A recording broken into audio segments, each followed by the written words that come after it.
मोहम्मद ने एडॉप्शन भी बैन कर दी हुई है। सुनिए, एडॉप्शन बैन नहीं है, मगर बाप के नाम पे अपना नाम नहीं ला सकते, बस। एडॉप्शन बैन है नहीं है। Okay, let me ask you something. क्या मैं 5 साल की एक बच्ची आज अडॉप्ट करूं एज ए मुसलमान, अपने घर में ले आऊं, उसको अपना नाम नहीं दूंगा ऑब्वियसली, उसको खिलाऊंगा पिलाऊंगा बड़ा करूंगा, इज्जत और एहतराम दूंगा। 14 साल की वो हो जाती है और अब उसके वुल्त पुरुष किस्म की ब्रेस्ट नजर आ गई है मुझे, और मेरा दिल उसके ऊपर आ गया है। इस्लामिकली क्या कोई भी कानून ऐसा है कि मुझे उस लड़की से, जिसको मैंने 5 साल से पाल पोस के बड़ा किया है, मुझे रोक सके उस लड़की के साथ शादी करने से? जी बिल्कुल।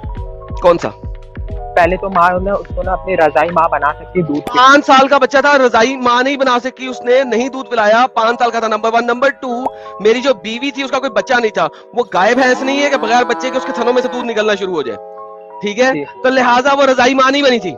अब मुझे बताओ, वो 14-15 साल की हो गई है, मेरा दिल उसके ऊपर आशिक हो गया है, क्या इस्लामिक शरा में कोई भी चीज है कि इस वक्त मुझे रोक सके उसके साथ शादी करने से? बिल्कुल, फर्स्ट स्टेप ही इस्लाम ने लेने मना किया है। अपनी नजरों को झुकाओ मोमिन बंदों को का। हाँ, अपनी नजरों को झुकाओ, वो कोई मसला नहीं है। मैंने सारी उम्र झुका के रखा, एक ही नजर देखी थी, और पहली नजर हलाल होती है, दूसरी हराम होती है। एक ही नजर देखी, मैं टून हो गया, अब मैंने उसे शादी करनी है। मैंने पूछा है कि दुनिया का कोई भी इस्लामिक कानून है जो मुझे इस वक्त उसे शादी करने से रोक सके? जी, पहले तो ऐसा होता नहीं है कि नजर आए फिर अभी मेरे को इससे शादी करना। यार इररिलेवेंट होता है कि नहीं होता? जो उसका जवाब दो। आपके कैसे मान लेते कोई, जैसे आप नहीं कोई और, जैसे कोई लड़की उसको जो ना एक नजर में जो ना उसके पढ़ गए, वो अभी शादी के पीछे पड़ा है, तो फिर इस केस में जो है ना उसको जो है ना वो क्या बोलते हैं, नजर पड़ने का, औज़ुबिल्लाह भी तो पढ़ने का नबी ने हुक्म दिया है। अरे सब कुछ पढ़ लिया है, अब मैं उससे शादी करने से मुझे कौन रोक सकता है? जायज है या नहीं जायज है? सिर्फ ये जवाब दो कि जायज है कि नहीं जायज है। मोमिन भाई, अगर नहीं जायज है तो एक्सप्लिसिट उसकी दलील दो कि रसूलुल्लाह ने इधर इस हदीस में मना किया है, बस। और ये काम एडम नहीं करेगा, हमें पूरा यकीन है, ये आपके मोमिन लोग जरूर करेंगे। साहिल, मैंने अपने ऊपर मिसाल इसलिए ली है कि इसको बुरा ना लगे, फिर ये जवाब देने से टकराए नहीं, मैंने इसलिए अपने ऊपर एग्जांपल ली है। सो क्या इस्लाम में कोई भी एक कानून है जो मुझे रोक सके यहाँ पे शादी करने से? हाँ भाई मोमिन भाई। जी, आवाज आ रही है मेरी? आ रही, जल्दी जल्दी बोलो। जी, जो इस्लाम में मुंह बोले रिश्ते ना, उसकी कोई हकीकत नहीं है। क्योंकि अगर जिस तरह अगर तुमने अपनी बीवी को माँ बोल दी तो क्या वो आपकी माँ बन गई? माँ बन गई वो आपकी? पहले ये बात बताइए। तुम सीधा जवाब देते हुए क्यों तकलीफ? नहीं, यही जवाब, वरना फिर व्यूअर्स की तरफ गलत मैसेज जाएगा। बताइए। मतलब है शादी करने से मुझे कोई नहीं रोक सकता, करेक्ट? मेरा भाई नहीं देगा, आपकी बीवी आपकी माँ बोल देगी। जवाब नहीं आया, हाँ बोलिए आप। मेरा भाई जवाब दीजिए आप पहले, हाँ या ना? मोमिन मेरी बात अच्छे से बोलिए।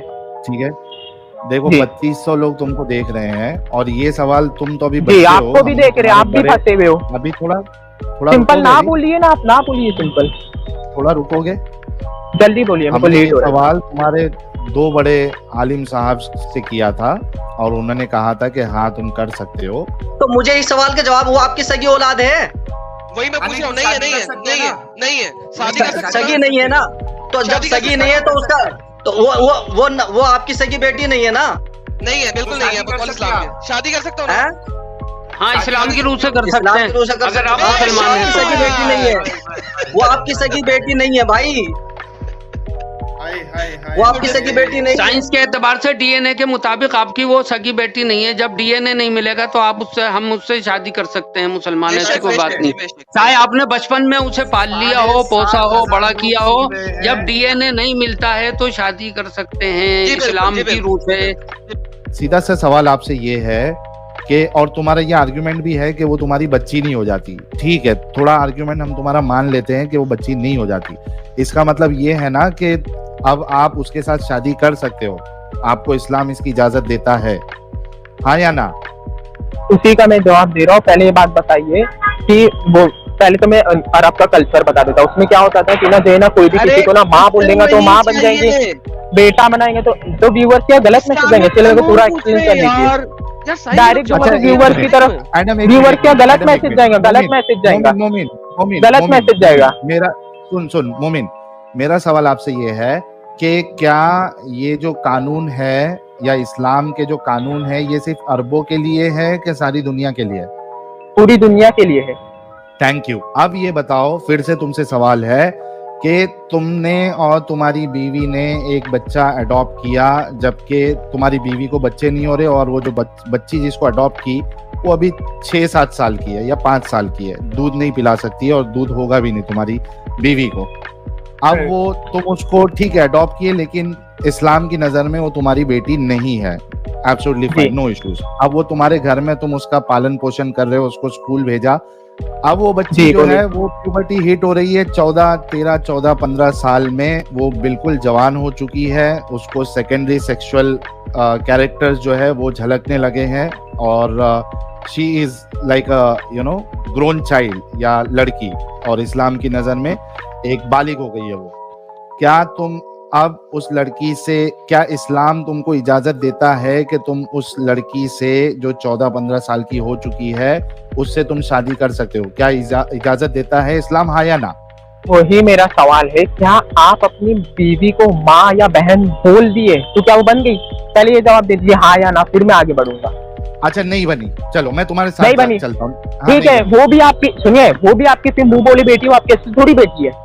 नहीं, वो तो आपकी वैसी होगी जिससे आपका पर्दा है, जिससे आपका पर्दा है, जिससे आपका पर्दा है। सुनिए, 1 मिनट भाई, अग्रीड। अब सुनिए, मैं सुनो, मैं तुम्हारे साथ चल रहा हूँ। अग्रीड, वो मेरी बेटी नहीं बनी, उसको पर्दा भी करना है, लेकिन क्या अब तुम उसके साथ शादी कर सकते हो? जी, अभी मेरा सुन रहे ना? दे दिया ना, तेरी बात से अग्री किया, अब जवाब दे दे भाई। हाँ, तो वैसी वो आपकी मुंह बोली, सुनिए, वो आपकी मुंह बोली बेटी है, आपकी असली बेटी थोड़ी। इसका मिसाल बिल्कुल ऐसी, सुनिए, इसकी मिसाल बिल्कुल ऐसी जैसे आप अनजान से किसी से कर रहे हैं, क्योंकि आपकी वो ना तो डॉटर है, क्योंकि इस्लाम में ना जो खूनी रिश्ता है ना उसको बैंड कर दिया। अरे तो शादी तू कर सकता है, नहीं कर सकता है उस पाली हुई बच्ची के बिल्कुल कर सकते हैं। यही तो रिवाज को तोड़ने के लिए हजरत ज़ैनब से किया था नबी सल्लल्लाहु अलैहि वसल्लम ने। यही रिवाज को तोड़ दिया। अब रुक जा। अब दोस्तों आप सोचो, अब मैं इसको थोड़ा घुमा के इसको बताता हूँ। जब आप अडॉप्ट करते हैं किसी को, आपके वहां पे बच्चे नहीं हो रहे हैं, आपने अडॉप्ट किया, एक होता है बोलना कि आप किसी को बेटा बोल रहे हो, बहन बोल रहे हो, एक होता है बोलना, और एक होता है मान लेना। आपने उसको अपनी बहन मान ली है, अपनी बच्ची मान ली है।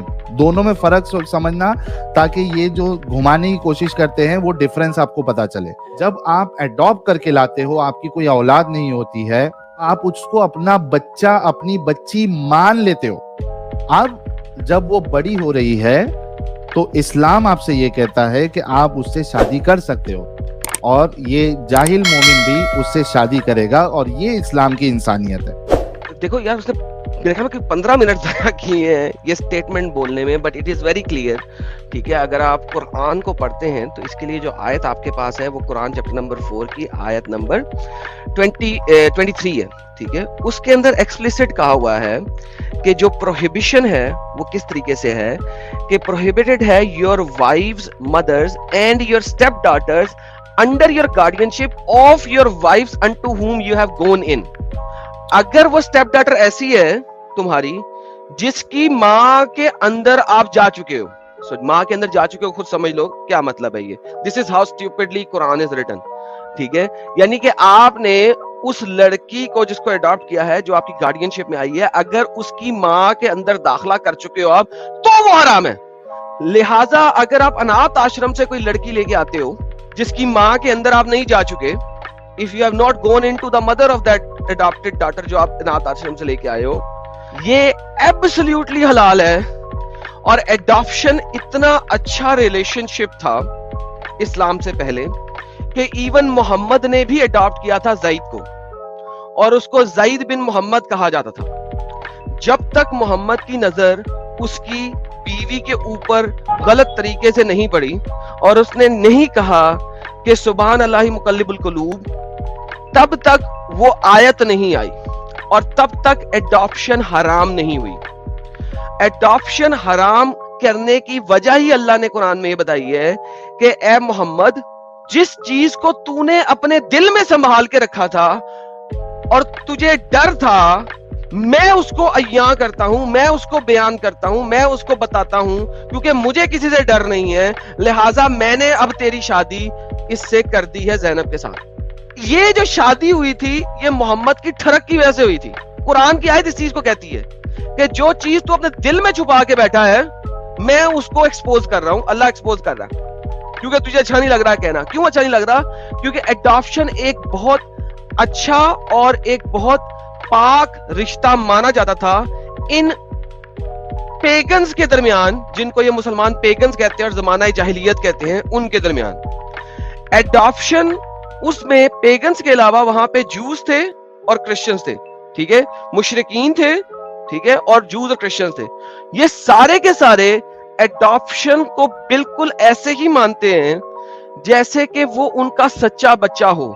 जैसे कि इंडिया के अंदर भी ये एक मुसल्लम हकीकत है, अगर आप अनाथ आश्रम से कोई बच्चा लेके आते हो, बाप जो कि लेके आया है वो कभी भी ऐसी हरकत कर बैठे तो ये उस बंदे को, मेरा मतलब है, दुनिया ही नहीं छोड़ेगी, लेट अलोन के कोर्ट क्या सजा देगा, लेट अलोन के, यानी this is how demonic it is कि तुम एक छोटी बच्ची को लेके आए हो अनाथ आश्रम से, उसको पाल पोस के बड़ा कर रहे हो, जब बड़ी होगी तो तुम्हें ठरक आ गई उसके ऊपर कि अब तुमने उसके साथ शादी करनी है। सवाए इस्लाम के मैंने आज तक कोई और आइडियोलॉजी नहीं देखी, हो सकती है कोई और हो, मैंने नहीं देखी, एटलीस्ट मैं अपनी बात कर रहा हूं, जो इतनी घटिया हरकत को अलाउ करे। और ये घटिया हरकत का अलाउ करना क्यों हुआ? क्योंकि मोहम्मद का दिल आ गया अपने ही मुंह बोले बेटे की बीवी के ऊपर। और ये जो मैं रेफरेंस दे रहा हूं ये तिबरी से नहीं दे रहा, ये कुर्तुबी में भी लिखा हुआ है, ये सब जगह लिखा हुआ है। अच्छा, इसमें भी दो लेवल है, देखो एडम, एक तो है कि बहू, ये तो घटियापन है ही, इससे भी नीचे गिर के जिसको अडॉप्ट किया तुमको उसके साथ भी अलाउड है। एब्सोल्युटली, अगर आपने उनको दूध नहीं पिलाया और नीचे गिर गए।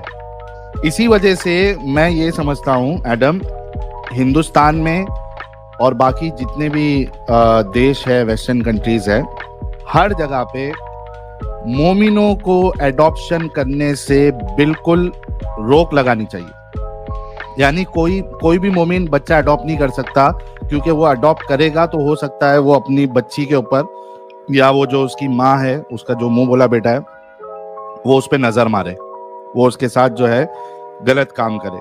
तो हिंदुस्तान में इनको तो अलाउ होना ही नहीं चाहिए जब तक वो ये नहीं कहे कि इस्लाम का कानून गलत है, उनको नहीं करना चाहिए अलाउ।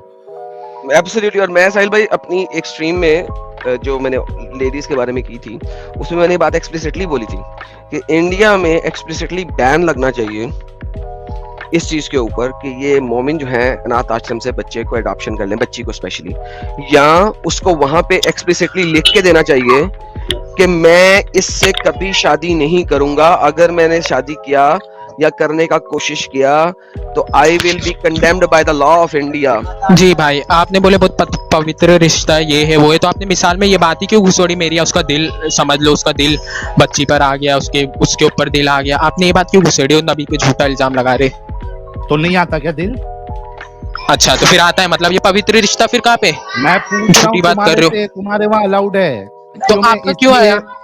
बाकियों में इसकी इसलिए बात नहीं है क्योंकि सबको मालूम है कि वो बच्ची पे किसी का दिल नहीं आएगा उस बाप का, लेकिन तुम्हारे में अलाउड है, तुम्हारा आ सकता है और आता होगा। इस मैंने लॉजिकली पेश किया, अलाउ किया है जी, तो फिर आपका क्यों है? आपने मिसाल में अपने क्यों घुसेड़ा मेरा उसके दिल में? मैंने तो बोला कि नजर में नहीं भाई, पूरे व्यूअर सुने भाई। इंशाल्लाह ये मैं नेक्स्ट टॉपिक ना आपके ऊपर है ये रखूंगा, हजरत ज़ैनब की शादी, मोहम्मद सल्लल्लाहु अलैहि वसल्लम, सही या गलत, इंशाल्लाह अगली बार।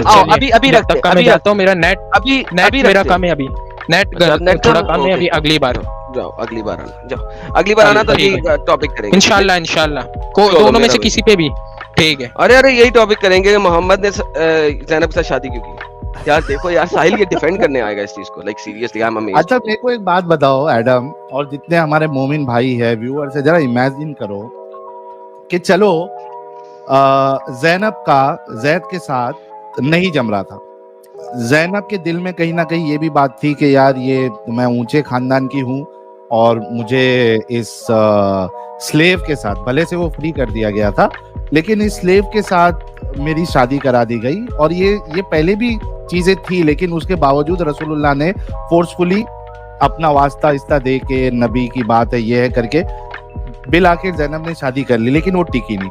अच्छा नहीं टिकी, दैट इज एब्सोल्युटली फाइन, होता है लोगों में, कुछ शादियां नहीं टिकती है, पार्टनर के साथ नहीं जमता है। तो क्या दुनिया में एक रसूलुल्लाह ही बचे थे शादी करने के लिए उसके साथ? सबके सारे बाकी सब जवान मर गए थे, दूसरे लोग मर गए थे। साहिल अगर हम तफसीर में ना भी जाए ना साहिल, तो कुरान की आयत बहुत क्लियर है। एंड रिमेंबर ओ मोहम्मद, ये ब्रैकेट में है, डायरेक्ट मोहम्मद से बात हो रही है। When you said to the one whom Allah bestowed favor and you bestowed favor, keep your wife and fear Allah, अपनी बीवी को अपने पास रख और अल्लाह से डर।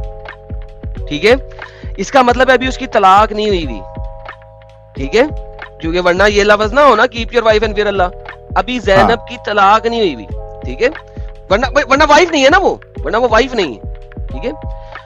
While you conceal within yourself that Allah is to disclose. हाँ सर देखिए, ये जो पार्ट है इस आयत का ना, ये एक ऐसा पार्ट है जिसकी वजह से आपके तमाम स्कॉलर्स ये बोलते हैं कि मोहम्मद ने उससे शादी करने का जहन में ख्याल आया। हाँ, तो यानी ये सेंटेंस जो है ये एग्जैक्ट दे रहा है कि अभी वो उसकी बीवी है और मोहम्मद के दिल में ख्याल आया। अच्छा, मोहम्मद ने क्यों कहा ज़ैद को keep your wife and fear Allah? अब देखो ये सवाल बनता है, तो इसका जवाब भी फिर आपको तफसीर में मिलता है कि ज़ैद ने बोला मोहम्मद को, यार तूने मेरे लिए इतना कुछ किया, जा मैं अपनी बीवी को तलाक देता हूं, तुझसे शादी कर ले, ठीक है। तो मोहम्मद कहे नहीं नहीं नहीं नहीं, तलाक ना दे, मैं नहीं शादी करूंगा। क्यों? मोहम्मद को डर था कि इर्द गिर्द के लोग तो इसको बुरा मानते हैं, क्योंकि ये मेरा अडॉप्टेड सन है, मैंने इसे ज़ैद बिन मोहम्मद का नाम दिया हुआ है, टाइटल भी दिया हुआ है। तो वहां पे जाके ये गेम चल रही है कि नहीं तो अपनी बीवी को रख, लेकिन अल्लाह कहता है मैं एक्सपोज करता हूं इस बात को। फिर तलाक कैसे अल्लाह कराता है? अल्लाह तलाक कैसे करा रहा है? एंड यू फियर्ड पीपल, तू लोगों से डर गया मोहम्मद। अल्लाह क्या कह रहा है? तू लोगों से डर गया क्या? वो क्या कहेंगे तूने अपने मुंह बोले बेटे की बीवी से शादी कर ली, तू लोगों से डर रहा है? अल्लाह नहीं डरता, तू लोगों से डर रहा है। While Allah has more right to fear, तुझे अल्लाह से डरना चाहिए Mohammad. So when Zaid had no longer in need for her, we married her to you in order not to be the believer discomfort. Quran के अंदर सिर्फ एक शादी है जो अल्लाह ने कराई है, और वो ये वाली शादी है। किसी और की शादी अल्लाह ने नहीं कराई, सिर्फ एक शादी कराई है अल्लाह ने, और वो है मोहम्मद की शादी ज़ैनब के साथ। और कब कराई है? जिस वक्त मोहम्मद ने उसके ऊपर ठरक की, ज़ैद ने कहा कि जनाब मैं अपनी बीवी को तलाक दे देता हूं। मोहम्मद लोगों से डरा कि यार मेरे लोग क्या कहेंगे।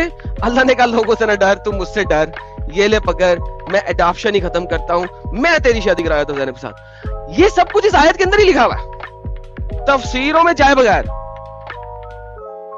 क्यों साहिल भाई, गेम समझ आ रही है आपको? बिल्कुल इशारा, हाँ हाँ बिल्कुल समझ में आता है। और आपने जो कहा, एक जो मेजर पॉइंट आपने जो रखा कि keep your wife and fear Allah while you concealed with in yourself, मतलब ये तो अभी रिश्ता बाकी है और ये छुपा रहे हैं। एग्जैक्टली ओके, मोहम्मद की ठर्क उसके दिल के अंदर है, उसके दिमाग के अंदर है, जबकि अभी उन दोनों का रिश्ता है। तो मोहम्मद ने ठर्क किस पे की है? एक शादीशुदा लड़की के ऊपर, लेट अलोन के ज़ैद उसका वो नहीं है, मुंह बोला बेटा नहीं है। अरे भाई मैं कहता हूं मुंह बोला बेटा भी नहीं है। Let's just take for the example, Zaid कोई आम सा बंदा है, मोहम्मद ने ठर्क किस पे की है? एक शादीशुदा लड़की के ऊपर। फिर उस पे सोने पे सुहागा ये है कि जो शादीशुदा लड़की थी वो मोहम्मद की ही बहू थी, उसके मुंह बोले बेटे की, ये सोने पे सुहागा है।